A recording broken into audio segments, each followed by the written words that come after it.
your curiosity lead you? Ancient civilizations. It must have been an extraordinary experience coming into this amazing structure for the first time.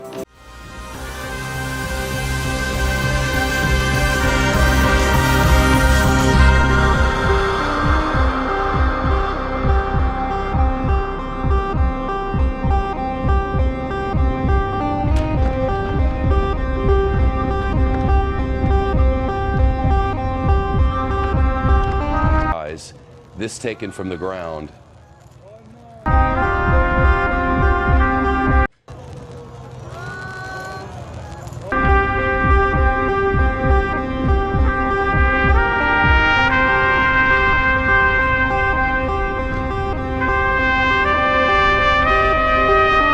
Well, get ready for a different type of April shower. We are smack dab in the middle of the annual Lyrid meteor shower right now. The best day to see some of these meteors is April 22nd, but it technically started on April the 16th.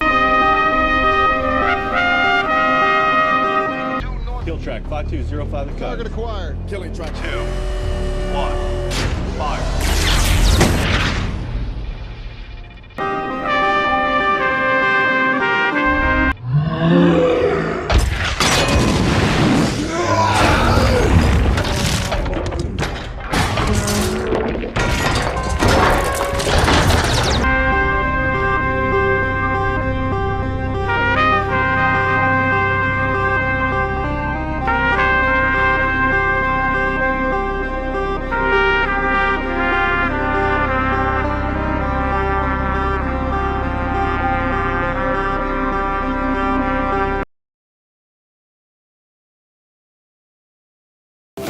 The world of the future.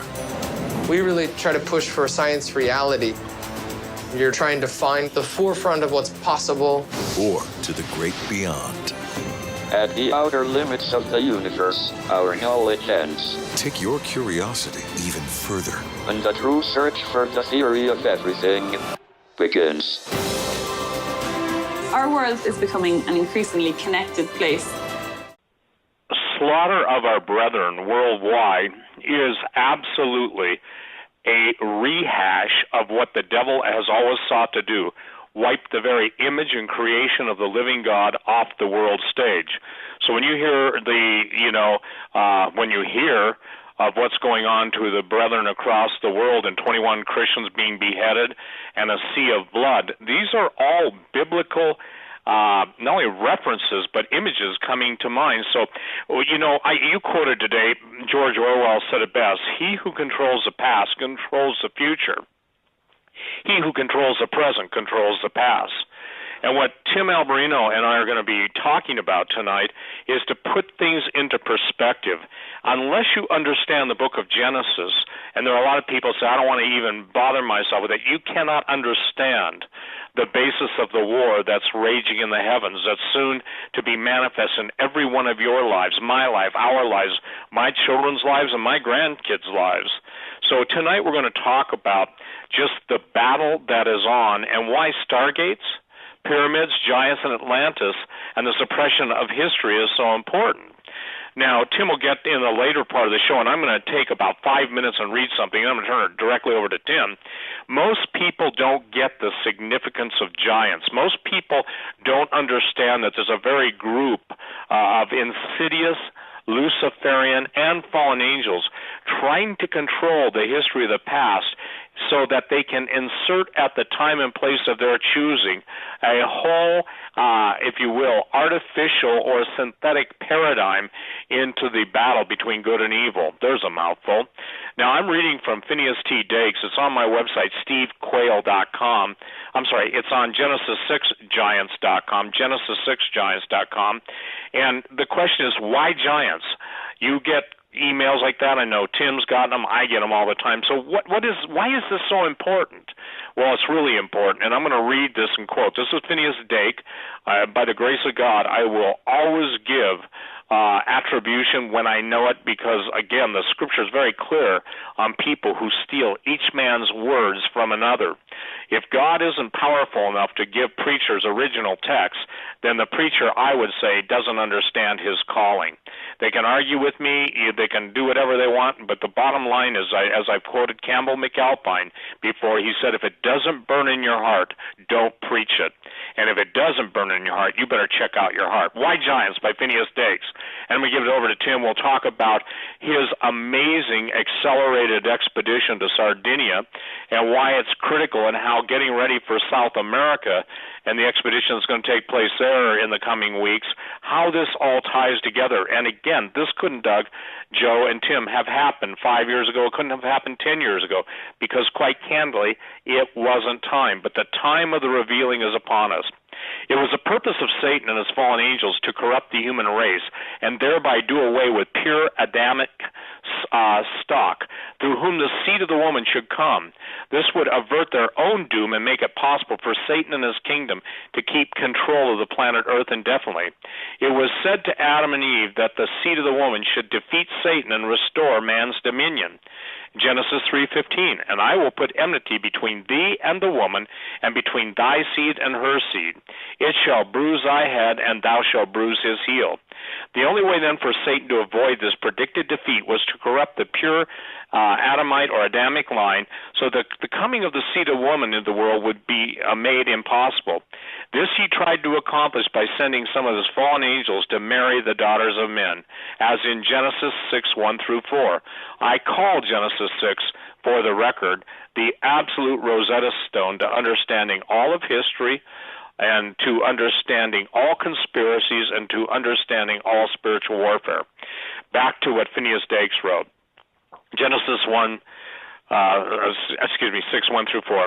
And it came to pass, when men began to multiply on the face of the earth, and daughters were born unto them, that the sons of God saw the daughters of men, that they were fair, and they took them wives, all of which they chose. And the Lord said, my spirit shall not always strive with man, for that he is also flesh, yet his days shall be 120 years. There were giants in the earth in those days, and after that, when the sons of God came in unto the daughters of men, and they bare children to them, the same became the mighty men which are of old, men of renown, and producing the giant nations through them. Now this is critical, because some people want to argue that this is the Sethite versus the Canaanite. Wrong. There were giants in those days before the flood and after the flood. Interestingly enough, Doug, and we talked about this once, but it came as a revelation to me instantly about, maybe 3 months ago, that, and I've never thought this before, being a researcher, written up, literally years and years of study, but the only two places the word Nephilim is used is in Genesis 6 and Numbers 13:33. After that, the word Rephaim, or the giants, are used exclusively. There are two such eruptions of fallen angels taught in Genesis 6:4. There were giants in the earth in those days before the flood, and also after that, after the flood, when the sons of God, the fallen angels, came into the daughters of men, and any daughters of men, whether they were Cain's daughters, Seth's, and others, and they bare children to them, and which is meaning the angels. Satan almost succeeded in his plan during the first eruption, for all flesh had corrupted his way upon the earth, and all the multitude, and Noah and his sons were the only pure Adamic stock left to be preserved by the ark.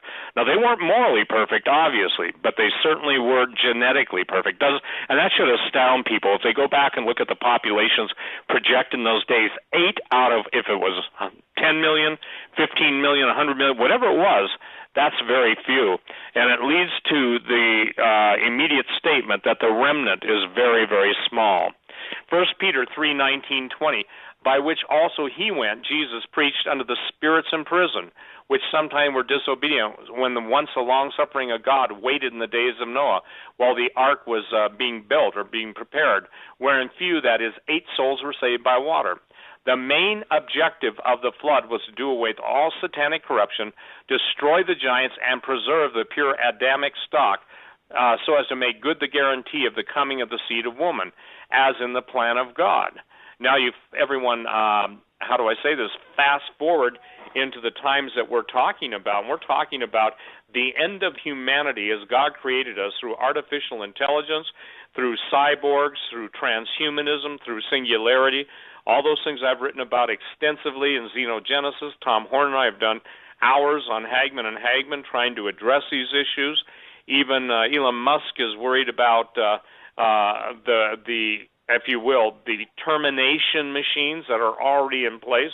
So behind all this, ladies and gentlemen, is a very real devil, very real fallen angels. And so when we get right now to Tim's expedition and how this came about in such an accelerated way, because we weren't planning to go, and I did not go. Tim, another brother, and we won't give out their names, but two other people accompanied Tim to Sardinia, where Tim basically interviewed some of the oldest, well-informed people, and it's going to be amazing to hear the story. So, Tim, I want you to share now, if you would. We're talking about giants.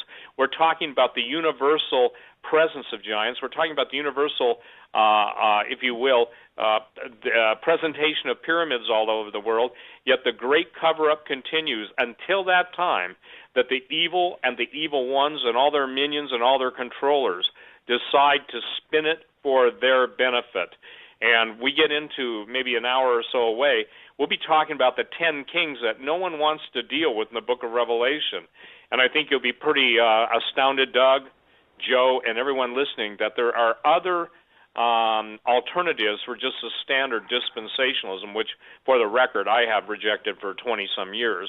But the point is that, Tim, share about the fascinating undertaking, how it came to, take place in Sardinia, and what basically the amazing doors and testimonies that were opened up to you and the team. Okay. A week ago today, actually, I just got back from Sardinia, got back on the 11th.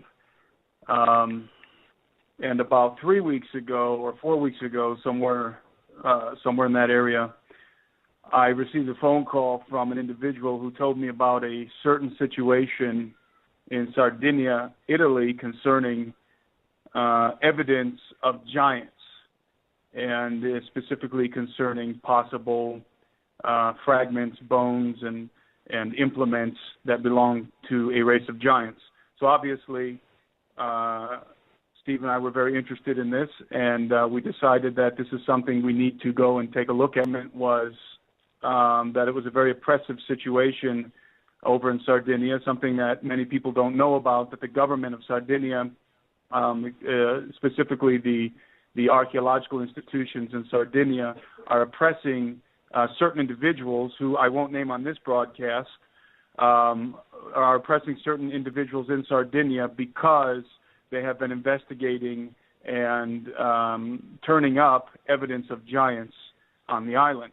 Now, before I begin to talk about this, for those who don't know where Sardinia is located, Sardinia is a large island off the western coast of Rome. It's kind of above Sicily. It's off the western coast of Rome. There's the little island of Corsica above Sardinia. Corsica belongs to the French. Sardinia belongs to Italy. So Sardinia is Italy. It's a part of Italy. But like Sicily, it kind of has its own cultural background, but it is part of Italy. So anyway, Steve and I thought, after looking at what we were told and after doing a little bit of research on Sardinia ourselves, we decided this is something that we need to do immediately while there's still something to be seen before all of the evidence completely disappears or before the oppression gets so bad that people won't be willing to talk anymore. So within 2 weeks of getting this phone call, I was on an airplane with two other individuals heading for Sardinia, basically heading for Rome and then from Rome to Sardinia. And I didn't know what to expect, except that we were looking for evidence of giants, something to do with artifacts concerning giants, and went into the interior of Sardinia and met the contact who we were going to talk to and who was going to be taking us around Sardinia, showing us certain archaeological sites, I quickly became convinced that this was something monumental in terms of discoveries relating to giants. We interviewed this gentleman in Sardinia, and he told us some astounding stories, which, quite frankly, some of them were so astounding that it was hard for us to believe. We were quite skeptical to begin with. The first day of our time with this individual was spent just interviewing him, and after we interviewed him and also interviewed a few other individuals, and I'll get into some of the things that they said in a minute. Again, we were pretty skeptical, but after the interviews, the next day we went and began to see for ourselves the evidence that is still standing in Sardinia. And this individual grew up in Sardinia. He grew up in the same village all of his life, and he's very familiar with all of Sardinia, especially the immediate area around the village in which he lives. Again, I'm not going to name this individual yet because we have an ongoing investigation, and there's some other things that we're doing.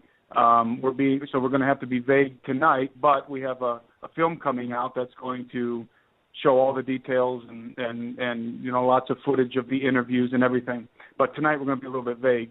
But this individual, where he lived and grew up, where he was born in Sardinia, happens to be an area that is literally just absolutely ensconced in megalithic ruins. And what was more impressive to me, and what I immediately was able to recognize, were mounds. And when I say mounds, I'm talking about mounds like unto the mounds that were discovered in the United States a couple hundred years ago, when the whole of this country was at one time dotted with these mounds, artificial mounds that were constructed by a race of giants. And for anybody who's familiar with the history of the Smithsonian and has read Steve's books, will be familiar with the Smithsonian cover-up of the red-haired race of giants, not just red-haired, but prominently red-haired race of giants that once existed in the United States, that once lived in the United States. And so immediately, by the way, most of those mounds have been taken apart, and obviously whatever remains of giant skeletons were to be found inside of them, because basically they were tombs, have since been removed by the Smithsonian. And of course, nobody really knows where they've gone. They've taken the bones and either destroyed them, or they're in some dusty room in the back of the Smithsonian Museum in Washington, D.C., or wherever. But Sardinia, particularly around the village of this individual who we were interviewing, is absolutely dotted with these mounds. They're everywhere. And we're talking about the artificial mounds. And it's hard for me to describe the mounds over the radio, but we have plenty of footage of these mounds that we're going to be putting in our documentary film. And it is very apparent that these are, in fact, artificial mounds. And on top of many of these mounds, in fact, on top of all of them, there are ruins, megalithic ruins, the remains of megalithic ruins. So that's the first thing that we noticed right off the bat. And obviously we had an interpreter with us, and so this individual didn't speak English, so everything was through an Italian interpreter. And we began to see that we are dealing with a situation that is reminiscent of the America in the mid and late 19th century, when all of these giant bones were being dug up. Except the difference in Sardinia is that they're still there for the most part. The giant bones are still there, and the mounds are still there, and the ruins are still there, and the stories are still there. So basically, again, we realized really quickly, hey, we're kind of like in the United States in the late 19th century or the mid-19th century, when all this stuff was starting to literally pop out, was being dug up from these burial sites. And so we started to get really excited because, again, the first day we had heard a lot of testimony. We were kind of skeptical because a lot of it was really sensational. But now we're starting to actually get out and start to see stuff out there. And, the excitement is beginning to grow because, hey, we've got mounds. And we started to go up and visit some of these sites and go up on top of some of these mounds, and without a doubt, we were dealing with megalithic structures that are very similar to the different megalithic sites around the world, the different ancient megalithic sites around the world. But paradoxically, I had never heard of all of these megalithic ruins existing in Sardinia. I've done a lot of research, and I never came across the fact that Sardinia was still full of these artificial mounds and megalithic ruins.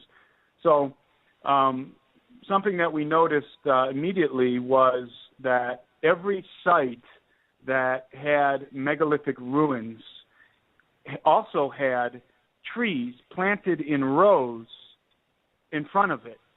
And we were told quite matter-of-factly that the municipalities planted the trees, were ordered to plant the trees in front of these sites in order to conceal the fact that they existed, that they were there.